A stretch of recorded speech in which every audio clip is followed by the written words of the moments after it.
Olá, sejam todos, todas, todes bem-vindas, bem-vindos, bem-vindes ao nosso curso Direito, Literatura e Cinema. Hoje a nossa aula é de apresentação da disciplina e vamos falar um pouco de Direito, Literatura e Cinema como pressupostos críticos da realidade. Então, nós estamos aqui na nossa aula introdutória na Universidade Federal do Pará, nosso querido ICJ, na graduação em Direito, a nossa faculdade de Direito, estamos em ERE, em ensino remoto emergencial, por conta da pandemia do novo coronavírus, aí no período letivo de 2020, em que eu estou gravando esta aula. Essa é uma disciplina optativa da nossa graduação em Direito, como eu disse, a disciplina Direito, Literatura e Cinema. Essa é uma aula síncrona em que eu vou apresentar a disciplina e tratar o direito à literatura e cinema como pressupostos críticos de compreensão da realidade. Eu sou a professora doutora Thailise de Souza Correa Leite, sou professora adjunta do ICJ.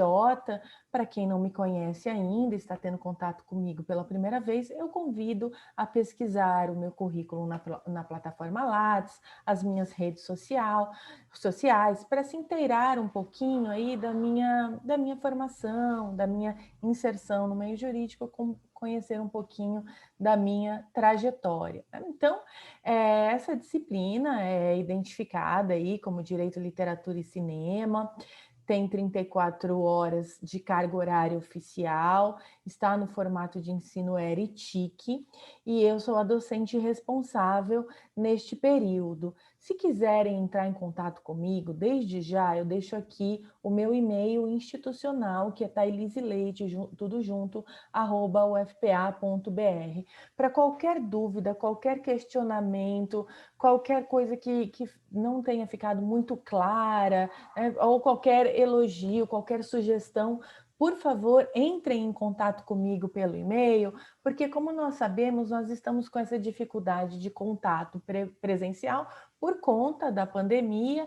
Então, às vezes, o nosso contato, a nossa proximidade, nossa relação de afeto, que faz parte da relação de respeito ética entre professora e todos os discentes, as discentes, todos os alunos, as alunas e alunos, fica comprometida, fica prejudicada. Então, eu peço que sempre que quiserem, que puderem, que precisarem, entrem em contato pelo meu e-mail institucional, por favor.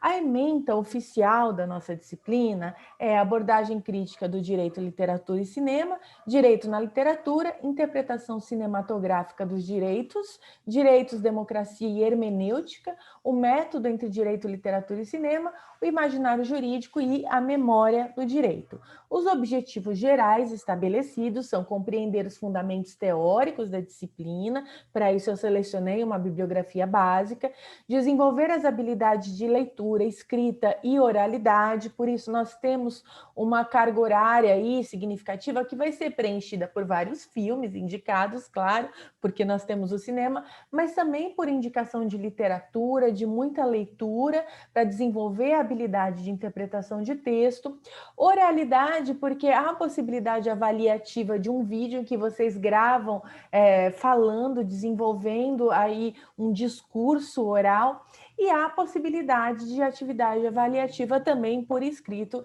desenvolvendo as habilidades de redigir, desenvolver aspectos teóricos e metodológicos do direito e interface com as artes em geral na contemporaneidade. Claro, nós temos um foco, um recorte para literatura e cinema, mas a ideia é você poder cotejar dialeticamente quaisquer obras de arte com as perspectivas de uma criticidade da totalidade social e o direito inserido como um fenômeno histórico social que faz parte de uma totalidade que pode ser compreendida criticamente.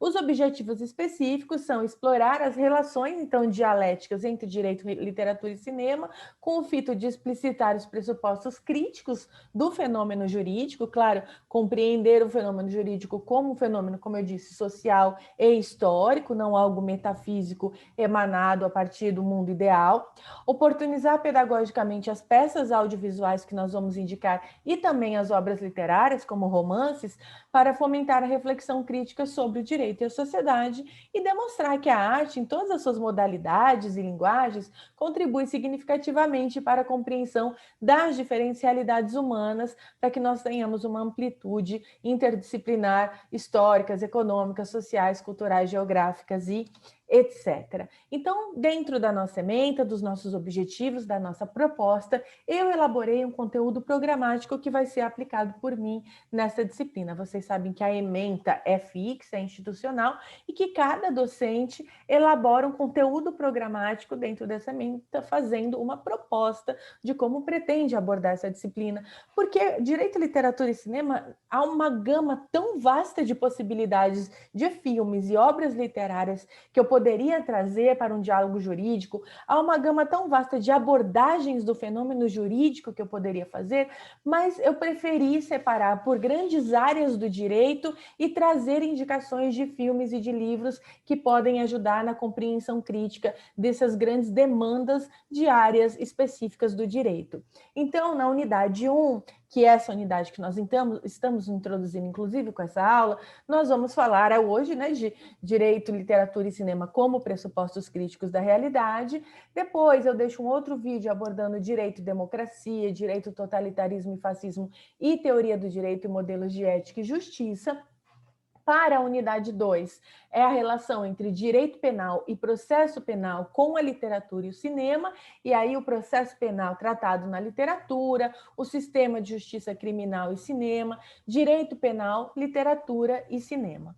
Na unidade 3, nós vamos tratar direito do trabalho, direito previdenciário e cinema. Então, vamos cotejar questões trabalhistas com obras literárias e cinematográficas, direitos sociais e previdência social retratados no cinema e a crise do trabalho e a crítica cinematográfica. Na unidade 4, direitos humanos, literatura e cinema. Vamos fazer um enfoque abrangente dos direitos humanos, com a evolução histórica dos direitos humanos na literatura e no cinema, a representação dos direitos individuais, sociais e de minorias no cinema, e também vamos tratar do direito ambiental e da questão indígena e da nossa realidade amazônica na literatura e no cinema. Na unidade 5, direito constitucional, direito civil e literatura. Então, primeiro, questões de direito civil, literatura e cinema, e depois evolução do constitucionalismo e representações literárias e cinematográficas, e os direitos fundamentais constitucionalizados, constitucionais, que estão na Carta de 1988, na literatura e no cinema. Esse é o conteúdo programático da nossa disciplina. A metodologia aí, né, são aulas síncronas, complementadas por aulas assíncronas como esta. Trabalhos, bem como para o envio de atividades avaliativas previstas no plano de ensino. Então, nós temos uma carga horária de 34 horas que vai ser preenchida com aulas síncronas, aulas assíncronas e todas as atividades que vocês vão fazer, que são muitas, principalmente de assistir aos filmes que estão sendo recomendados, que já ocupam uma grande carga horária. Não é obrigatório assistir a todos, mas é importante assistir a todos, até para ampliar a sua cultura geral e a sua cultura cinematográfica. E aí também tem uma carga de leitura indicada, significativa, que também não é obrigatória, mas é importante. E tudo isso, junto com as aulas síncronas e assíncronas, vão preencher certamente a carga horária de 34 horas de aula.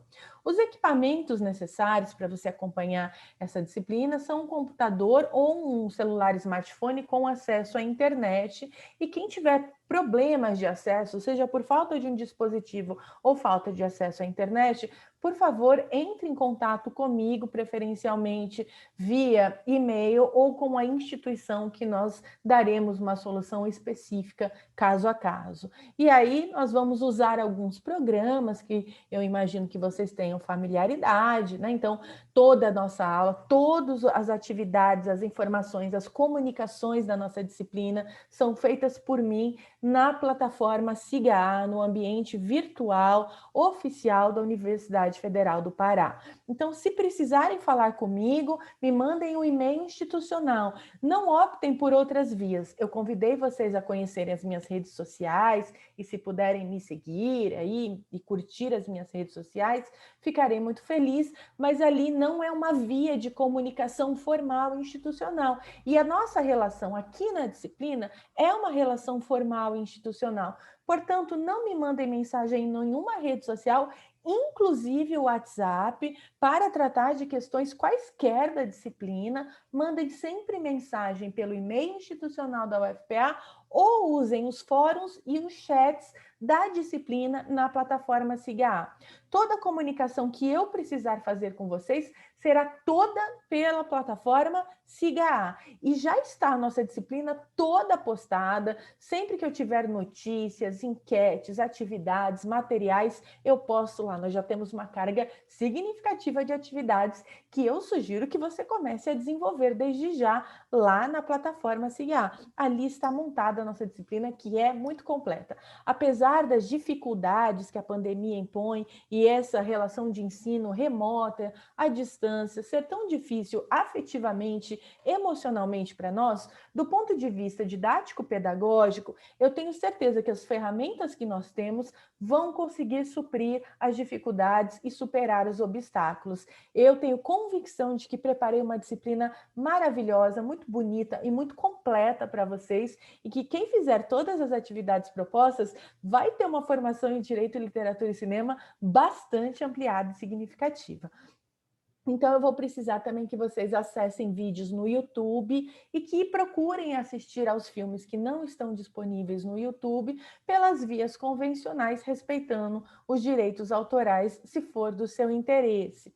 As nossas aulas síncronas serão sempre pela plataforma Google Meet, e aí depois de cada aula eu gravo as aulas e disponibilizo também para vocês as aulas como material de estudo na plataforma SIGA. E para se comunicar comigo, como eu disse, correio eletrônico, tá bem? Serão priorizados o uso de webconferências e textos para a realização das nossas atividades, mas também teremos por outras vias. Para a validação de frequência, nós usaremos as atividades assíncronas, como trabalhos e exercícios avaliativos domiciliares. Então, não é obrigatória a presença na aula síncrona, no sentido de que você não fica com falta na disciplina. Mas com a programação que eu fiz para vocês, eu espero muito que vocês todos, todas e todos compareçam a todas as nossas aulas síncronas, porque na verdade nós vamos ter aqui um mini evento acadêmico maravilhoso com uns dos maiores e das maiores intelectuais, juristas, críticos e críticas do Brasil, nos dando aí a honra da sua presença nas nossas aulas síncronas. Então, para prestigiarmos essas professoras e esses professores, eu peço que vocês compareçam às aulas, façam perguntas, façam comentários. Todos esses professores e essas professoras são mestres ou doutores, ou mestras ou doutoras, têm uma grande relevância no cenário jurídico nacional e internacional, em alguns casos, e vêm passar uma manhã conosco, se doando, trazendo seu conhecimento a título não oneroso, ou seja, totalmente gratuito, voluntário, né? E são pessoas muito ocupadas, muito proeminentes, mas que têm uma paixão pelo ensino e pelo compartilhamento de conhecimentos, assim como eu, e vem se doar para vocês alguma manhã dessas dos nossos encontros. Então, por isso, eu faço o convite e reitero que é muito importante a presença de vocês, tá bem? Embora, claro, eu não vou aferir presença formal. O atendimento virtual extra classe, né? Pode ser agendado se você precisar mesmo conversar comigo, expor argumentos. Nós podemos agendar encontros pela plataforma Zoom, mas se for possível somente na via escrita, mande um e-mail institucional, essa é a via preferencial. Eu fiz uma bibliografia básica, postei para vocês tudo isso que estou tratando aqui, todo o nosso conteúdo programático, nossa programação, meu planejamento de ensino. Eu quero cumprir a transparência em caráter absoluto, cumprir o princípio da publicidade na administração pública e tem uma função pedagógica você conhecer qual é o meu plano para os nossos encontros e para as nossas aulas. Então, por favor, leia com atenção o conteúdo programático do ERE postado na plataforma Siga A. Mas aqui, né, eu também estou fazendo esse vídeo para esclarecer alguns pontos principais. Não deixem de consultar essa leitura e se ficar alguma dúvida, entre em contato comigo. Essa é a nossa bibliografia básica. Eu selecionei alguns livros que tratam essa intersecção entre direito e arte, direito e literatura, direito e cinema. Então, por exemplo, da Bela Basals, nós estamos no filme, num livro, que é uma coletânea chamada A Experiência no Cinema, coordenada por Ismael Xavier. Selecionei também a grande obra clássica de Howard Becker, falando da sociedade, ensaio sobre as diferentes maneiras de representar o social, em que ele fala de diversas modalidades de arte e, né, uma relação de arte com a sociologia, com formas de compreender a complexidade social.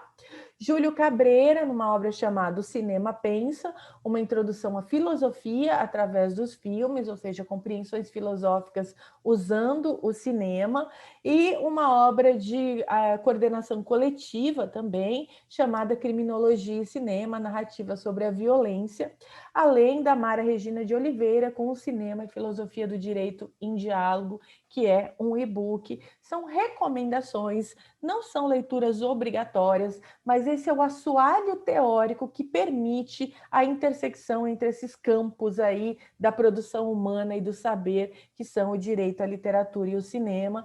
E aí, em relação à bibliografia específica, como nós teremos convidados, cada um e cada uma delas e deles vão indicar obras, textos, artigos específicos para que vocês façam a leitura antes ou depois da aula. Os que foram recomendados com antecedência já estão recomendados e postados no Cigar, então, novamente, vá, consulte, veja toda a nossa programação de disciplina e essa será a nossa bibliografia específica. Em relação à nossa programação propriamente dita, como eu já havia adiantado, então no dia 11/1 nós temos apenas atividades assíncronas. Então esta aula e mais uma aula assíncrona que serão postadas como links do YouTube. Eu prefiro essa modalidade porque muitas pessoas têm pacotes de internet que têm acesso ao YouTube ou gratuito, ilimitado, ou ampliado. Então é melhor do que eu postar o vídeo para vocês baixarem como download, porque às vezes consome muitos dados móveis, principalmente quem usa a internet móvel. Então é por essa razão, por mais nenhuma outra, que eu vou postar como link do YouTube, tá bem? E aí sabemos que na unidade 1 nós abarcamos toda aquela programação que eu já havia adiantado, essa reflexão de usar a literatura e o cinema para pensar o direito e também as questões de democracia, Estado de Direito, teoria do direito, republicanismo e fascismo, autocracia, totalitarismo estarão nessas aulas e atividades assíncronas da unidade 1. Na unidade 2, nós também temos atividades assíncronas apenas. Eu deixei uma carga vasta de leituras para vocês. Nessa unidade é que grandes obras da literatura mundial, romances, são tão cruciais, clássicos como O Processo de Franz Kafka, Crime e Castigo, de Fyodor Dostoiévski, ou O Estrangeiro, de Albert Camus, são livros que a gente precisa ler durante uma graduação em Direito, se já não foram lidos em outras épocas da vida, mas também se foram, é importante retomar essa leitura com a maturidade de quem está cursando a graduação em Direito.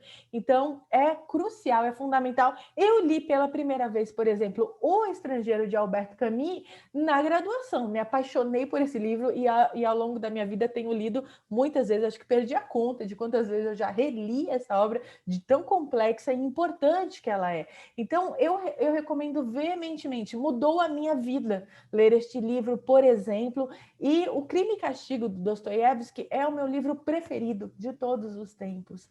Então, também teve um impacto significativo. Espero que vocês gostem também, que vocês tenham prazer nessa atividade de leitura. E para essa unidade 2 é que essas obras clássicas estão recomendadas. Por exemplo, o clássico O Processo de Franz Kafka, para nós pensarmos o processo penal.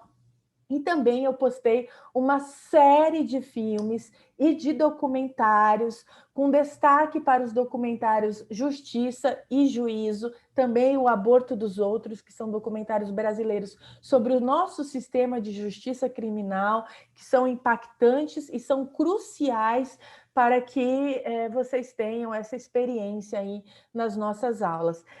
Eu, pensando já então no nosso conteúdo, né, que é a importância de usar o direito aí cotejado com a leitura e da literatura e o cinema para uma reflexão crítica, eu tenho percebido ao longo dos últimos tempos que com o avanço das tecnologias, o ensino tem se transformado, obviamente, claramente, porque nós podemos usar ferramentas tecnológicas para mediar o ensino, como agora, que podem ser benéficas, podem ser incríveis, porque trazem outras possibilidades de linguagem que nós não temos na relação presencial. Então, num primeiro momento, eu era uma pessoa resistente ao chamado EAD, o ensino à distância. Mas quando comecei a lecionar no EAD, no ensino à distância, eu percebi que ele tem outras ferramentas didáticas, outras estratégias pedagógicas que a aula tradicional com lousa, giz e professor em sala de aula não tem.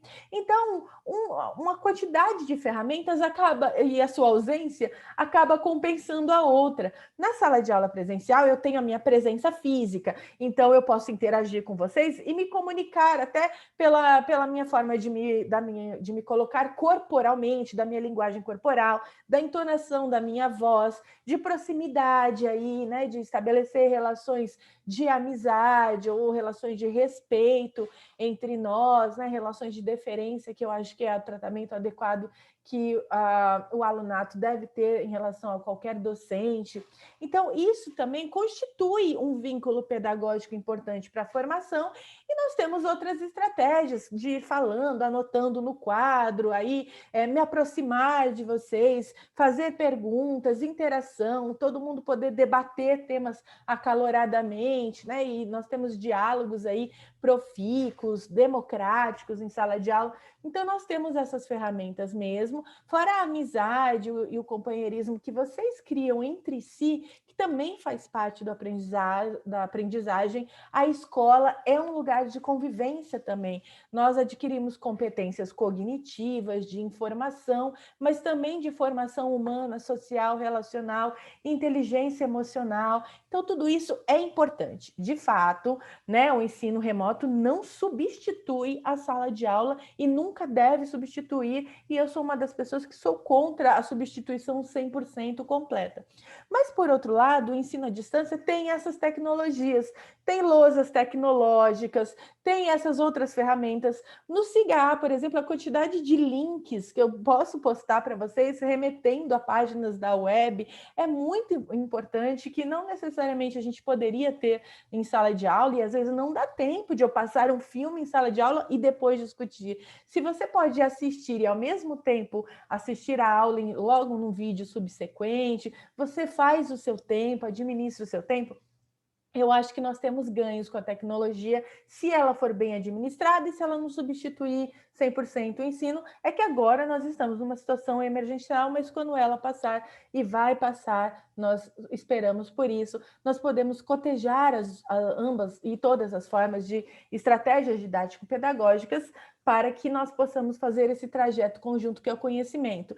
Também perdendo aquele vício de que o professor, a professora, tem que transmitir todo o conhecimento para vocês. Isso é importantíssimo na graduação, é importante você perceber que o protagonista e a protagonista do seu trajeto de aprendizagem é você, não somos nós. Nós somos guias, nós somos condutores e condutoras, nós apontamos um caminho que nós acreditamos bom, adequado ou o melhor caminho, mas quem faz a sua formação é você. E é preciso ter responsabilidade, maturidade, proatividade, comprometimento para que você faça a sua formação, porque não estamos mais num período da vida em que vamos ficar fiscalizando e punindo simbolicamente, né? Por exemplo, um carimbinho com carinha triste, né? Alguma coisa para ver se há uma correspondência e uma adesão à nossa proposta de ensino.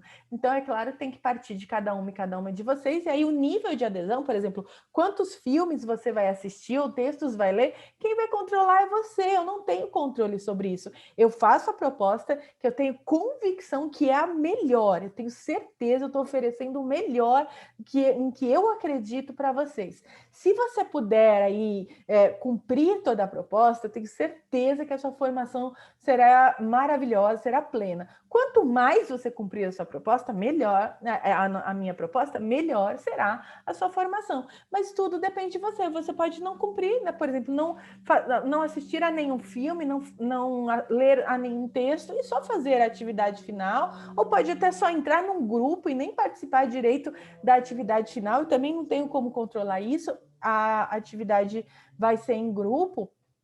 Então, eu espero que, mais do que nunca, nessa modalidade remota, vocês se comprometam com maturidade, com proatividade, com resiliência, com responsabilidade. Eu sei que é difícil, está sendo difícil para todos e todas nós, está sendo difícil para nós. Toda aula nós temos que dar aula para a tela do nosso computador. Isso gera um sofrimento mental, psíquico, afetivo, emocional para nós que somos docentes. Então, também, da mesma forma que temos que ter empatia com vocês, vocês também podem ter empatia conosco e entender o quanto é importante, às vezes, um feedback, né? Uma mensagem, professor, eu gostei da aula, isso é importante. Um reconhecimento da minha doação em preparar essas aulas, em fazer o melhor possível para vocês, trazer as pessoas que eu considero as mais capacitadas para falar de cada tema para vocês. Então, isso tudo é importante, além do engajamento e do comprometimento. Eu vou precisar muito da maturidade de vocês para que essa disciplina flua bem. Tá bom? Então, posto isso, eu acho que, como eu disse, quando a tecnologia começou a mudar, e mudou muito ao longo do tempo, muita gente se tornou resistente, eu mesma era resistente, e percebi o potencial que isso pode ter em termos de ferramentas didático-pedagógicas que são eficientes na aprendizagem, percebi o quanto eu posso alcançar pessoas que eu não alcançaria se tivesse presa à necessidade da presença física. Eu sou hoje uma intelectual conhecida no Brasil e em outros lugares fora do Brasil, graças a essa possibilidade, né, de estar presente em vários lugares por webinars, por lives, por entrevistas virtuais, em todas as redes sociais. Eu tenho um canal no YouTube, eu tenho experiência de ter dado aula em vários cursos virtuais, online, então eu tenho uma vasta experiência em EAD, então eu percebi o quanto isso pode ser um caminho bacana também, né? Em relação à proposta de abordagem, disciplina, eu também percebi que não adianta o professor, a professora ficar competindo com as novas tecnologias. Não adianta eu proibir que você leve celular para a sala de aula, eu não querer que você acesse a internet, ficar fiscalizando se está no WhatsApp enquanto eu dou aula. Não tem como, né? Então, é melhor que a gente possa oportunizar as novas tecnologias e tornar a nossa disciplina também atrativa à realidade de vocês, à linguagem de vocês, ao mundo de vocês. Também não ser um ensino tão fechado, tão hermético, tão conservador e tradicional, até na estética e na forma de transmissão, que aquele professor em cima do tablado, do palanque, falando num vernáculo altíssimo e sem perceber se está sendo compreendido, se há uma troca. Então, eu acho que é preciso mudar a estratégia pedagógica. E eu acho que usar filmes e usar literatura é um caminho excelente. Primeiro porque os filmes, eles têm o apelo da imagem, a música, né, a trilha sonora, toda a atuação brilhante de atores e atrizes, a possibilidade da gente ter uma fruição estética com a fotografia, com as opções de enquadramento e de argumento do diretor, da diretora. Então, isso é uma experiência estética incrível que impacta muito a gente. E aí você pode despertar realmente para temas do direito que somente lendo uma doutrina não seriam tão interessantes. E também pode ajudar a sensibilizar a gente para realidades que não são as nossas, de vários lugares do planeta, nos dar outras visões de mundo, da perspectiva histórica, cultural, sociológica, filosófica. Então, eu acho muito importante. O documentário, então, eu acho crucial para realmente a gente ficar mais atento, mais atenta, para problematizar várias questões da nossa realidade, pensar politicamente a realidade. O direito não é neutro, assim como nenhuma ciência é neutra, o direito é politizado e deve ser politizado, deve ter responsabilidade política e social, principalmente quando nós falamos de demandas como direitos humanos, por exemplo. Então, tudo isso pode ser aí trazido pelo cinema, a literatura pode ser um campo de sensibilização, a poesia, por exemplo, os romances podem trazer aí um mergulho na história de alguém que está implicado com questões jurídicas, por exemplo, processado criminalmente. Então, eu acho que é assim uma intersecção fantástica e essa é a minha proposta de abordagem, tá bem? Então, nas aulas, na unidade 1 e 2, ou seja, dias 11 e 12, vem que a nossa disciplina é enxutinha por causa do ERE, né? Ela dura pouquíssimo tempo. Nos dias 11 e 12, aulas e atividades assíncronas. Peço veementemente que usem esses dias para cumprir o máximo de atividades possível. E aí, já no dia 13, nós começamos as nossas aulas síncronas. Nossos encontros síncronos serão com convidadas e convidados, como eu disse, muito especiais. Nós vamos ter um evento acadêmico essa semana aqui, exclusivo, só para quem conseguiu vaga.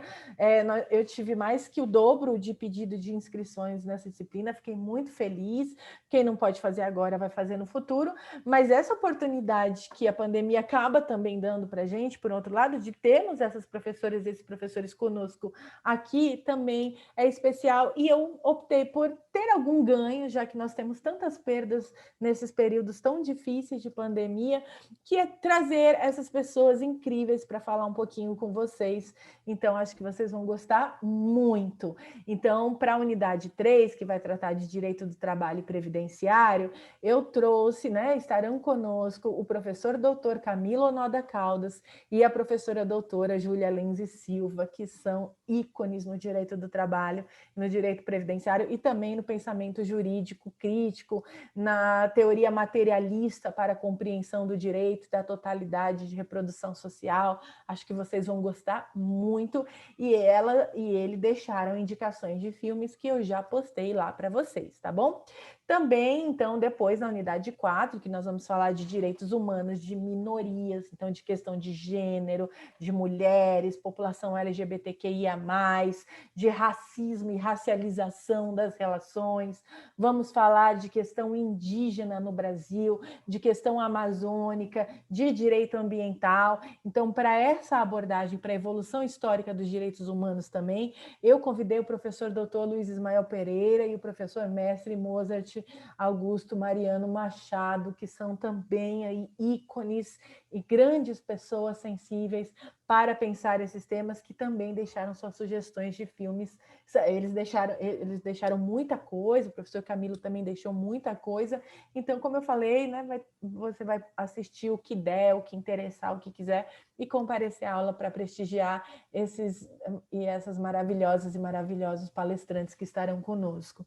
Para falar de direito constitucional e direito civil, eu trouxe também duas professoras magníficas para falar de direito civil, uma grande civilista, que é a professora mestra Camila Heimberg, que estará conosco, deixou uma indicação de filmes também, e estará conosco também a professora mestra Ana Maria Marques, para falar de direito constitucional, evolução do constitucionalismo, poesia, literatura, cinema e arte, também na unidade 5, no dia 15, fechando a nossa disciplina, tá bem?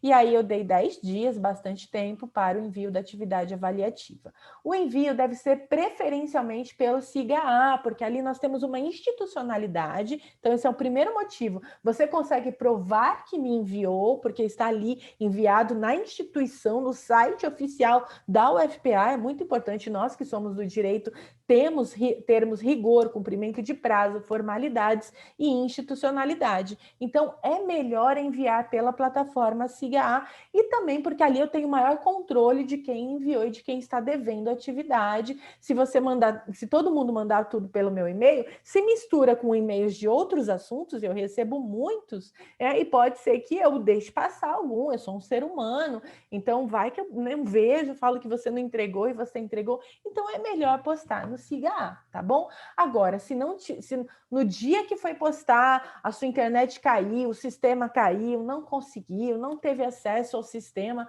aí, excepcionalissimamente, mande para o meu e-mail institucional, desde que seja dentro do prazo, que é dia 25/1 às 23h59. Depois disso, mesmo se mandar, eu considero o trabalho não entregue, tá bem? E qual é esse trabalho final, professora? Será um paper acadêmico ou um vídeo. Eu deixei toda a liberdade para você escolher que atividade vai fazer. Quem for fazer um paper, e também pode ser feito individualmente ou em grupo. Eu tive experiências de disciplinas que eu dei atividades em grupo agora, durante o ERE, e teve pessoas que quiseram fazer individualmente, que não se sentiram à vontade para fazer em grupo. Então, tendo isso em vista, eu deixei total liberdade, mas o máximo de integrantes no grupo é 4, porque senão as tarefas se perdem. É importante que quando vocês façam um grupo, vocês façam uma reunião de grupo, seja por que via for, o WhatsApp, ou alguma plataforma como o Zoom, né, ou o Skype, ou o Google Meet, para combinarem tarefas para cada integrante do grupo bem definidas e prazos para serem cumpridas, porque senão a gente perde o controle. Quando o grupo fica muito grande, fica muito mais difícil de controlar isso, e aí eu acho que é um prejuízo e não um ganho pedagógico fazer atividade em grupo. Então, até 4, não pode fazer mais de 4. Então, não me mandem mensagem perguntando se pode mais de 4 pessoas. Já estou deixando claro que não pode, tá bem? Individual ou em grupo até 4 pessoas. E vai escolher ou paper ou vídeo. Se for escolher um paper, vai fazer um paper acadêmico, que é uma modalidade artigo, mas muito mais simplificada, sem as exigências formais de um artigo acadêmico, tá bem? Mas tem que ter divisão de introdução, desenvolvimento e conclusão, e tem que ter referências ao fim, referências filmográficas e referências bibliográficas de artigos, de textos, de obras de arte que vocês utilizarem, tá bom? O objeto do trabalho é a discussão de uma ou mais temáticas jurídicas coerentes. Por que coerentes? Escolham temáticas jurídicas que dialogam entre si. Não dá para no mesmo trabalho eu querer discutir uma questão processual penal e, por exemplo, uma questão de direito das coisas. Fica complicado fazer esse diálogo. Então, não precisa ser da mesma seara dogmática, mas escolham temáticas que tenham diálogo, que sejam coerentes entre si. Posso escolher tratar um tema só, professora? Por exemplo, o aborto? Pode, né? Mas se quiser tratar mais de um, também pode, tá? Então, escolham temáticas jurídicas coerentes aí e vocês vão analisar essas obras aí juridicamente, falando dos aspectos jurídicos, mas sempre falando aí através da literatura ou do cinema. Então, vai ter que usar um filme para falar dessa questão jurídica, ou um romance, ou vários filmes, ou vários romances, ou vários filmes e romances. Se quiser poemas, quadros, o que vocês quiserem, mas obrigatoriamente pelo menos uma obra audiovisual ou literária é obrigatória, tá bom? Então, um filme ou um romance são obrigatórios, tá? Ou não tem limite máximo, e se eu quiser usar 20, pode, mais também pode. Mas aí, né, lembrando que se optar pelo paper acadêmico, vai ter que obedecer aos requisitos de forma estabelecidos pela ABNT e tem que ter no mínimo 10 laudas, 10 páginas, contando as referências. Não há limite máximo para o paper. E aí, né, como eu disse, deve ser enviado via e-mail institucional ou SIGA, preferencialmente SIGA. Quem optar por fazer um vídeo, então você vai gravar um vídeo como este aqui que eu estou gravando, usando o gravador de vídeo que você preferir. Se for simplesmente a câmera do seu celular, não tem problema, tá? Então vai fazer um vídeo, só que se tiver um grupo de mais pessoas e cada um e cada uma gravar o vídeo na sua casa, que é o ideal, por causa da pandemia, não se encontrarem para fazer o trabalho em grupo presencialmente, então depois vocês vão ter que ter um trabalho de edição colando as partes que couberam a cada integrante do grupo, tá bom? E se vocês usam uma plataforma de reunião, fica mais fácil gravar aí usando as redes sociais e sem precisar fazer uma edição de vídeo depois. Mas fica a critério de vocês, tá bom? Vocês vão, se optarem pelo vídeo, vão gravar um vídeo de no mínimo 30 minutos, não pode ser menos que isso. E aí, nesse vídeo, vocês vão tratar a questão jurídica e falar do filme, ou do romance, ou dos filmes, dos romances, das outras obras de arte, o que vocês quiseram escolher para falar, no filme tal, acontece a cena tal. Podemos tratar da questão jurídica, porque ali aparece uma demanda, um caso emblemático em que há tal disputa e tal problema. Então é isso que vocês vão fazer, tá? Tomem cuidado com direitos autorais, mas vão me mandar esse link desse vídeo. Esse vídeo tem que ter no mínimo 30 minutos, e eu gostaria muito que vocês mandassem esse vídeo como um link do YouTube. Então façam uma conta no YouTube, você tem que ter um canal no YouTube, e ali você faz o upload do vídeo, me manda o link do YouTube. Por quê? Porque assim eu não tenho que ficar fazendo download de todos os vídeos, sobrecarregando as minhas máquinas, né, que também são parcas, e pode ser que dê algo errado no download. Às vezes o arquivo fica muito pesado e eu não consigo fazer o download, nem vocês conseguem me enviar. Então, me mandem um link de vídeo do YouTube que fica mais fácil para eu poder acessar o vídeo. E eu também vou pedir que vocês cedam os direitos autorais desse vídeo para mim, para fins didático-pedagógicos, porque eu vou postar esses links no SIGA para que o resto do pessoal da turma possa ver os vídeos dos colegas. Eu acho muito bacana isso, a gente aprender umas com as outras, uns com os outros e etc. Eu acho que fica muito legal se a gente puder transformar essa experiência de vídeo aí num material também de formação para as colegas e para os colegas. Não há limite máximo do tempo de vídeo, tá? E aí os trabalhos serão publicizados para toda a turma, os papers também eu vou publicizar para toda a turma. É claro que se alguém não quiser autorizar, me manda de um e-mail expressamente dizendo que não autoriza a exibição do trabalho, seja um paper ou um vídeo para o resto da turma, mas eu pessoalmente acho que é uma proposta bem bacana, gostaria que vocês aderissem a ela. Então é isso, os esclarecimentos iniciais estão feitos, ficamos por aqui. Qualquer dúvida, por favor, entrem em contato comigo pelo SIGA ou pelo e-mail institucional. Até a próxima!